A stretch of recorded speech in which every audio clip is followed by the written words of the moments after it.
हैं आप लोग। एक बार फिर से आप सभी का स्वागत है। आप सभी के अपने हमारे हम सबके हमरू पब्लिकेशन हाउस में। तो जल्दी जल्दी जुड़ते आइए और आज के इस वार्तालाप को प्रारंभ करते हैं। और आज वार्ता करेंगे हम लोग श्रीमती विमलेश श्रीवास्तव मैम से। उनकी सोलो बुक जो हमारे साथ आई थी, इसका नाम था रजनीगंधा, और जिसको आप सभी ने अपार प्रेम दिया और बहुत ही अनुभूति हुई थी आत्मिक, और साहित्य को एक बढ़ावा मिला। और सभी का बहुत बहुत हार्दिक आभार, शुभकामनाएं और स्वागत है। तो मैम जल्दी जुड़ जाइए और आज की इस वार्ता को हम लोग तो मैम जुड़ चुके। नमस्कार मैम। बहुत नमस्ते। आवाज आ रही है आपको हमारी? जी हाँ, आपकी आवाज आ रही है। जी, मेरी आवाज आ रही है आपको? आवाज आ रही है मैम? जी हाँ, आ रही है। जी मैम। तो बहुत बहुत धन्यवाद आपका हमारे साथ जुड़ने के लिए। तो बहुत बहुत नमस्कार, आभार। तो सबसे पहले तो आपको बहुत बहुत हार्दिक शुभकामनाएं रजनीगंधा के लिए। काफी लोकप्रिय पुस्तक है हमारे प्रकाशन की। जी, जी, तो बहुत बहुत बहुत धन्यवाद। धन्यवाद आपका मैम। जी तो कैसा लग रहा है हमारे साथ जुड़ के, और रजनीगंधा से प्रकाशित होने के बाद कैसा लग रहा है आपको, ये बताइए मैम, रजनीगंधा के बहुत बारे में अच्छा लग बताइए। रहा है। आप लोगों से जुड़कर भी बहुत अच्छा लग रहा है। आप लोगों का बहुत सहयोग रहा और रजनीगंधा हमें हाथ में मिली, इसके लिए आपका बहुत बहुत धन्यवाद। जी मैम। तो मैम आपके बारे में जानना चाहेंगे कि आपने अपने लेखन की जो यात्रा है कब प्रारंभ की थी, आपने लिखना कब शुरू किया था, इसके बारे में बताइए हम सभी को। जी, लिखने का शौक तो मैं पढ़ने का शौक तो मुझे बचपन से ही था। और फिर स्कूल में 8 क्लास से थोड़ा मैंने शुरू किया था, लेकिन काम की व्यस्तता हम्म, और घर की व्यस्तता के कारण उसको लिखना छूट गया था। तो अभी जब हम जी, रिटायर हो तो उसके बाद हमने ये काम फिर से शुरू किया और फिर हमने काफ़ी लिखा। बहुत खूब। और आपकी रचनाएं जो हैं रजनीगंधा में काफी लोकप्रिय हैं, काफी सकारात्मक उसका फीडबैक आया, लोग काफी खुश हैं। और आशा करते हैं कि रजनीगंधा को और आपकी लेखनी को और आपको यही प्यार मिलता रहे। तो मैम जानना चाहेंगे हम लोग कि आपने जो रजनीगंधा का शीर्षक रजनीगंधा रखा है, इसके पीछे आपकी क्या मंशा है या क्या कहानी है, इसके बारे में बताइए हम सभी को। रजनीगंधा का नाम मैंने इसलिए रखा इस संग्रह का नाम कि एक तो इसमें हमारी एक कहानी भी है रजनीगंधा के नाम से, जो कि हमारे जीवन से ज़्यादा संबंधित है। और दूसरी बात यह है कि रजनीगंधा में छोटे छोटे फ्लावर्स होते हैं जो एक साथ होते हैं। तो इसी तरह से हमारी जो कहानियां हैं उनको भी हमने एक साथ संग्रह किया है, इसलिए इसका नाम हमने रजनीगंधा रखा है। बहुत खूब, अद्भुत। जी। तो मैम वार्तालाप का सिलसिला यही चलता रहेगा, हम लोग बहुत वार्ता करेंगे। मैं चाहूंगा जी कोई एक रचना जो आपके दिल के करीब हो, आप हम सभी को सुनाना चाहें तो हम सभी काफी खुश हो जाएंगे। कोई एक रचना। जी। जी। अभी मैंने बरसात के ऊपर एक छोटी सी रचना लिखी है रिसेंट, तो मैं वही सुनाती हूँ आपको। जी मैम झमाझम। सुनाइए। हाँ जी। जो कि आजकल जैसे बाढ़ वगैरह आती है तो लोग परेशान होते हैं, जो गरीब लोग हैं उनके घर में पानी जब गिरता है तो उनको वो खुशी की बजाय उनके लिए कष्टकारी हो जाता है। तो ये कविता मैंने उन्हीं के लिए लिखी। झमाझम होती रही हम्म। बरसात रात भर, झमाझम होती रही वाह। बरसात रात भर, टप टप टपकती रही छत रात भर, टप टप टपकती रही छत रात भर, छाता लगाए बैठे रहे हम साथ रात भर, छाता लगाए बैठे रहे हम वाह। साथ रात भर, और उलीझते रहे पानी कमरे से रात भर, उलीझते रहे पानी हम कमरे से रात भर, फिर क्या होगी बात नई है। सुबह, फिर होगी नई सुबह बस इसी आस पर, यूं ही रात कटती रही जागते रहे रात भर, खाने को नहीं दाने, खाने को नहीं दाने जब पास मुट्ठी भर, खाने को नहीं दाने जब पास मुट्ठी भर, कैसे सुधारें अपनी छत और अपना घर, कैसे सुधारें अपनी छत और वाह। अपना घर, शायद कोई खाए तरस ऐसे हालात पर, शायद कोई खाए तरस ऐसे हालात पर, यूं तो दिलासा देते हैं सभी बात बात पर। ये यूं तो दिलासा देते हैं सभी बात बात पर, काश कोई तो खाए रहम इस हालात पर। क्या बात है मैम, बहुत गहरी रचना, बहुत गहरी। थैंक मतलब यू। आपने यथार्थ बताया है, और ये बहुत जगह पे असम, बिहार और मतलब भारत के हर लगभग हर राज्य में होती है जो घटनाएं हैं, काफी यथार्थवादी है।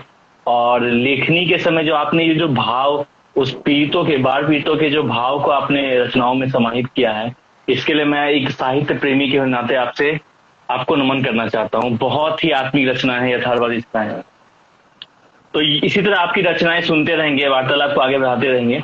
अब हम लोग अगले प्रश्न की ओर अग्रसर होते हैं। तो मैम, आपकी पाठन की रुचियों के बारे में, प्राथमिकताओं के बारे में मैं जानना चाहूंगा कि हम जानना चाहेंगे कि आपको किन किन रचनाओं को रचनाकारों को पढ़ना पसंद है, किस विधा को पढ़ना पसंद है, किस विधा के साथ विषय में पढ़ना पसंद है, इसके बारे में बताइए जी। हाँ, पाठ्य की रुचि के बारे में आपने बहुत अच्छा प्रश्न पूछा। मैं ये बताना चाहती हूँ कि मुझे बचपन से ही पढ़ने का शौक था, और मुझे बहुत संतोष है कि मैं स्कूल के दिनों से ही बड़े बड़े राइटर्स, बड़े बड़े साहित्यकारों की रचनाएं पढ़ती रही हूँ। जैसे प्रेमचंद जी, उनकी गोदान, हम्म, कर्मभूमि, मानसरोवर की कहानियां, उनका जो संग्रह है वो पढ़ा हमने। शरद चंद्र जी की श्रीकांत, देवदास, मंजली दीदी, यानी मैंने उनका पूरा साहित्य पढ़ा। शरद चंद्र जी का, विमल मित्र जी का बेगम मेरी विश्वास बहुत अच्छी लगी थी। रविन्द्रनाथ जी की गोरा, वृंदावन लाल वर्मा जी की झांसी की रानी, गढ़कुंडार, मृगनयनी, ये हमने पढ़ी है। अमृतलाल नागर का मानस का हंस, सुहाग के नूपुर, नाच्यो बहुत गोपाल, जो प्रसिद्ध इनकी नॉवेल्स हैं।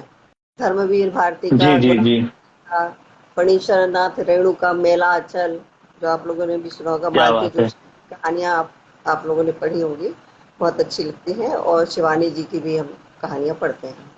तो ये सब हमारी पाठन की रुचि। इसके अलावा कविता, कहानी, कविताएं, लेख, ये भी हम पढ़ते हैं। कविताओं के बारे में भी बहुत बहुत आपकी जो रुचि है, प्राथमिकताएं हैं आपकी, जो जो भी आपके व्यक्ति है, जो क्या कि आप उन्हीं लोगों को पढ़ना पसंद करते हैं, आप जिनको, जिस तरह के व्यक्ति आपकी होती है, या यूं कहूं कि आपकी व्यक्ति वैसी होती है जिन लोगों को आप पढ़ते हैं। तो मैं देख पा रहा हूं कि काफी उच्च विचार हैं आपके, क्योंकि आपकी जो चयन है, आपका जो चयन है रचनाओं के प्रति, रचनाकारों के प्रति, वो एक अव्वल दर्जे का है, आला दर्जे का है। और ये काफी गौरव का क्षण है कि आप जैसी उम्दा रचनाकार, उसके पहले उम्दा पाठिका हमारे साथ जुड़ी हैं। और रजनीगंधा जैसी अद्वितीय पुस्तक की आप लेखिका हैं, और साथ में उसने रजनीगंधा नामक आपने एक कथा को भी जोड़ा है। तो बहुत बहुत आभार आपका। और एक जी, बार बहुत फिर से मैं आपको आपको हार्दिक शुभकामनाएं देना चाहूंगा कि आपने इतनी अच्छी पुस्तक का लेखन किया, पुस्तक का पाठन किया, प्रकाशन किया। बहुत धन्यवाद आपका मैम, बहुत बहुत ज्यादा धन्यवाद आपको, किया। आपके उज्जवल भविष्य के लिए हम लोग। जी जी जी, मैम। तो अब आगे हम लोग, जी बोलिए मैम। हाँ, आप बोलिए, क्या बोल रहे थे? जी, राइट। तो अब मैं, जैसे कि अभी आपने अपने पाठन के बारे में बताया, तो अब हम लोग मैम आपके लेखन की रुचियों के बारे में, लेखन की प्राथमिकताओं के बारे में जानते हैं कि आपको किस विषय में लिखना पसंद है, किस विधा में लिखना ज्यादा पसंद है, इसके बारे में बताइए जी। मैं कहानियां भी लिखती हूँ और कविताएं भी लिखती हूँ। कविताएं भी मैं लिखना पसंद करती हूँ। और कहानियों में मैं आसपास की जो घटनाएं घटती हैं उनसे मैं कहानियों का विषय वस्तु लेती हूँ। और दूसरे जो समसामयिक विषय हैं उन पर लिखना ज्यादा पसंद करती हूँ। जी, बहुत खूब। तो जैसा कि लेखनी की बात हुई, क्या आप लिखना पसंद करते हो, उसकी बात हुई, तो हम लोग चाहेंगे एक बार फिर से कोई रचना जो आपके दिल के काफी करीब हो, अगर आप हम लोग को सुनाए तो हम लोग काफी खुश रहेंगे, काफी कृतार्थ हो जाएंगे। तो एक रचना सुनाइए मैम एक बार फिर से, जी, प्रार्थना है जी। ये रचना मैंने लिखी थी उस समय जबकि कोरोना आया था हमारे देश में। इसका बहुत 2020 के आसपास पहली जी। बार पहली बार कोरोना से हम परिचित हुए थे। और उस समय जो जी भागम जी। भाग में लोगों के बीच में, तब हमने ये हाँ हाँ। एक में क्या हुआ था कि एक टीवी में आ रहा था, न्यूज आ रही थी, उसमें एक व्यक्ति जो था वो उसने अपना बैल को बेच दिया था और हम्म उसकी जगह खुद उसमें हम्म लगकर गाड़ी चला करके घर हम्म वापस लौट रहा था। तो उसी के प्रभावित होकर फिर मैंने ये कविता हम्म लिखी थी। सुनिए। हम्म हम्म। इसका शीर्षक है आएंगे एक बार कृष्ण फिर। ओ हम्म सहस्त्र फन वाले कालिया नाग, ओ सहस्त्र फन वाले कालिया नाग, तेरी फुफकार फिर जहर घोल रही, तेरी फुफकार फिर क्या जहर बात घोल है। रही। धरती माँ चित्कार कर रही, धरती माँ चित्कार कर रही, मानवता हाहाकार कर रही, मानवता हाहाकार कर रही। आंखों में पानी सूख गया, आंखों में पानी सूख गया, लाशों पर लाशें पड़ी हुई। उस समय काफी लोगों की मृत्यु हुई थी। क्या बात। आंखों में पानी सूख गया, जी जी। लाशों पर लाशें पड़ी हुई। ऐसी भी क्या गलती थी जो मानवता आज चली गई, ऐसी भी क्या गलती थी जो मानवता आज चली गई। कोई भूखा चली प्यासा गई। ही, कोई भूखा प्यासा ही मीलों चलता जाता है, मंजिल पर पहुंचे उसके पहले ही अपने प्राण गंवाता है। कोई भूखा क्या प्यासा बात। ही मीलों चलता जाता है, मंजिल पर पहुंचे उसके पहले ही प्राण गंवाता है। छोटे छोटे दूध मुहे बगल में और सिर पर अपने बोझ लिए जाता है, छोटे छोटे मुंह बगल में सिर पर बोझ लिए कोई जाता है, और कोई बैल बना खुद को अपनों को घर पहुंचाता है, कोई बैल बना खुद को अपनों को घर पहुंचाता है। क्या एक प्रकृति के दोहन से, क्या एक प्रकृति के दोहन से ऐसा तांडव हो सकता है? क्या एक प्रकृति, लोग कहते हैं ना कि हम प्रकृति को नष्ट कर रहे हैं, तो क्या एक प्रकृति के दोहन से ऐसा तांडव हो सकता है?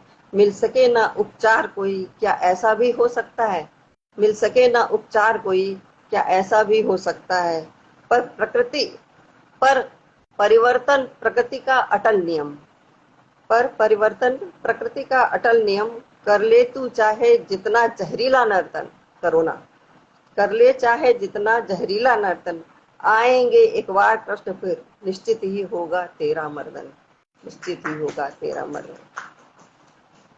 धन्यवाद। बहुत ही अद्भुत यथार्थवादी। एंड कुछ चीजें होती है मैम, कोई टॉपिक होता है जो 2 साल 3 साल बाद भी उन्हें रेलिवेंट लगता है, समसामयिक लगता है, मतलब करंट अफेयर्स वाली फीलिंग आती है। तो ये जो आपकी रचनाएं थी ये कंटेम्प्रेरी थी, रेलिवेंट थी, क्योंकि आई थिंक ये जो हम लोग दौर से गुजरे हैं या फिर अभी भी कहीं अगर हैं तो ये एक इतिहास के पन्नों में जुड़ चुका है। मुझे अगर मैं गलत नहीं हूं तो 10 साल 20 साल बाद जब बच्चे बड़े होंगे तो यूपीएससी के एसएससी के कॉम्पिटिशन एग्जाम में ये चीजें पूछी आएगी, फलाना पहली बार कब आया था, किस राज्य में कितने हुए थे। ये जो एक डेटा में ना आंकड़ों में हो गया है, लेकिन हमने उनको मानवीकरण के रूप में देखा है। मतलब हमारे जान पहचान में किसी ने अपनी बहन को खोया, किसी ने किसी को खोया, तो आपने सब एक साथ सभी की जो भावनाओं को पिरोया है मैम, आपको मेरा सत सत नमन है। धन्यवाद। माँ साक्षात सरस्वती का आप पे आशीर्वाद है और आपका हमारे ऊपर आशीर्वाद है। संरक्षक के रूप में आप हमारे साथ जुड़ी हैं, ये काफी बहुत बड़ी उपलब्धि हम प्रकाशन की। और तुलिका मैम, प्रशस्ति मैम, किशन सर, सभी को मैं बहुत बहुत आशीर्वाद देना चाहूंगा, बहुत बहुत आभार व्यक्त करना चाहूंगा कि आप लोगों ने, आप सभी उम्दा रचनाकारों को जोड़ने में मेरी टीम ने, मेरे सदस्यों ने सहायता दिया है। तो मैम आपका बहुत ही शुक्रगुजार हूँ, आपका आभारी हूँ और ऋणी हूँ कि आपने हम पर विश्वास किया। नहीं, आप तो लोगों का बहुत बहुत धन्यवाद। रहा। और ये तुलिका मैडम ने हमको संपर्क किया था, क्योंकि मैं लिखती थी, तो उन्होंने उस पे किसी ऐप पर उन्होंने संपर्क किया, और उनका बराबर प्रतिलिपि शायद। व्यवहार रहा, उनका बहुत ही अच्छा व्यवहार रहा, और हम आप लोगों के व्यवहार से काफी प्रभावित हुए, और इसलिए हमने आपके यहाँ से प्रकाशित कराया प्रकाशन। आपका बहुत बहुत जी जी। आभार। और मैं सबको बता दूं, आभार जी, तो धन्यवाद मैम। और जाने से पहले एक और आखिरी मैं जानना चाहूंगा कि जैसे आप बहुत समय से लिखती हैं, आपने बहुत मतलब साहित्य के कर्णधारों को आपने पढ़ा, जैसे आपने जिक्र किया रविन्द्रनाथ, शरद चंद्र सर की, रामधारी सिंह, मतलब बहुत हमारे जो, मतलब हमारे गॉड ऑफ राइटिंग लिटरेचर मैं कह सकता हूँ, आपने उनका लेजेंड्स का नाम लिया। तो आपकी जो व्यक्ति है उस अनुसार आपने जो पढ़ा है, एक लेखक की समाज के प्रति क्या जिम्मेदारी होती है और उस जिम्मेदारी का वो लेखक कैसे वहन करता है, कहना चाहिए, इसके बारे में आपकी राय जानना चाहूंगा मैं। जी। एक लेखक की समाज के प्रति जिम्मेदारी ये है कि एक तो हमें समसामयिक विषयों पर लिखना चाहिए। उस समय जो भी कुरीतियां हमारे यहाँ व्याप्त हो रही हैं, जैसे कि हमने अपनी कहानियों में एक कहानी लिखी है, शायद कोई हो, तो शायद कोई हो, ये आज की जो लिव इन रिलेशनशिप, जैसी कुरीति आचरण में आ रही है उसके ऊपर हमने ये कहानी लिखी है। और इस पे ये अंत में ये हमने समाधान करने की कोशिश की है कि इस कुरीति को कैसे दूर रहा जाए इससे। तो इसी तरह से कि लेखक का दायित्व है कि समाज को एक नई दिशा दे और समाज में व्याप्त हो रही कुरीतियों को भी वो दूर करने का अपनी रचनाओं के द्वारा प्रयास करे। बहुत सही, प्रयास करे, समाज को आईना दिखाए, समाज में व्याप्त कुरीतियों का निदान करे, निवारण करे, और मतलब समाज में बुराइयों को सिर्फ इंगित ना करे, चिन्हित ना करे, उसका समाधान भी बताएं। ये बहुत बड़ी बात आपने बताई है।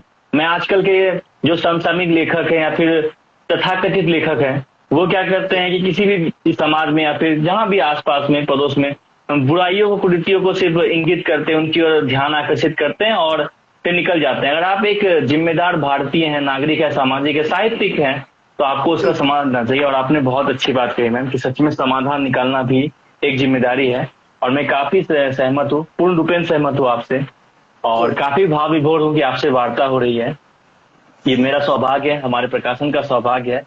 ये कई उपलब्धियों में से एक और उपलब्धि जुड़ गई है, एक और मन का जुड़ गया है आपसे वार्ता करने का, आपके साथ साक्षात्कार करने का। काफी बड़ी उपलब्धि है ये।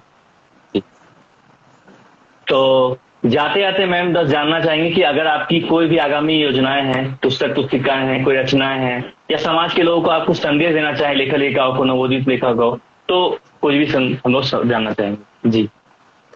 आगामी योजना तो मेरी ये है कि मैंने जो कविताएं लिखी हैं तो उसे भी हम पुस्तक के रूप में प्रकाशित कराना चाहेंगे। और जरूर। बहुत बड़ी मैं साहित्यकार तो नहीं हूँ, फिर भी ये संदेश देना चाहूंगी कि जो मेरा लेखन रहा है इतने अरसे से, उसमें जो मेरा अनुभव हुआ उसके आधार पर कि नए लेखकों को जब भी प्रेरणा हो, किसी भी व्यक्ति को जब भी प्रेरणा हो, वो उस समय लिख सकता है। लिखने की कोई उम्र नहीं है। और इसी तरह से हमको समसामयिक विषयों पर लिखना चाहिए और जो गंभीर हो, सरल भाषा में हो, जो पाठक के दिल तक पहुंच सके, ऐसी भाषा हमारी होनी चाहिए। और ज्यादा लिखने के लालच में नहीं पड़ना चाहिए। जो भी हम लिखें वो सुरुचिपूर्ण हो, सही हो, कम लिखें पर अच्छा लिखें, जिससे कि अपनी पहचान बन सके।